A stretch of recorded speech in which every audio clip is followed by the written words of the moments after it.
अस्सलामुअलैकुम।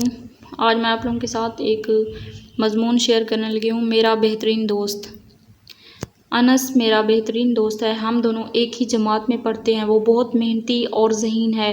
वो हमेशा जमात में अव्वल आता है। अनस की तबीयत बहुत सादा है। वो सादा लिबास पहनता है और सादा खुराक खाता है।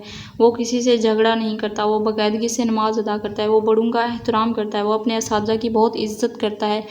उस्ताद और वालिदैन इससे बहुत खुश हैं। अनस पढ़ाई में मेरी मदद करता है। हम इकट्ठे पढ़ते और खेलते हैं। मोहल्ले में भी सब लोग अनस से प्यार करते हैं। उसका ख्याल है कि वो डॉक्टर बनकर लोगों की खिदमत करेगा, इसलिए वो दिल लगाकर पढ़ता है। इसके अबू जान हमारे स्कूल में उस्ताद हैं। अल्लाह ताला अनस की उम्र दराज करे, आमीन। तो यहाँ पे हमारा आज का लेक्चर होता है ख़त्म। उम्मीद है कि आप लोगों को वीडियो पसंद आई होगी। अगर वीडियो पसंद आई है तो लाइक करें, अपने दोस्तों के साथ शेयर करें और चैनल पर न्यू हैं तो चैनल को सब्सक्राइब कर लें। मिलते हैं नेक्स्ट वीडियो में, तब तक के लिए अल्लाह।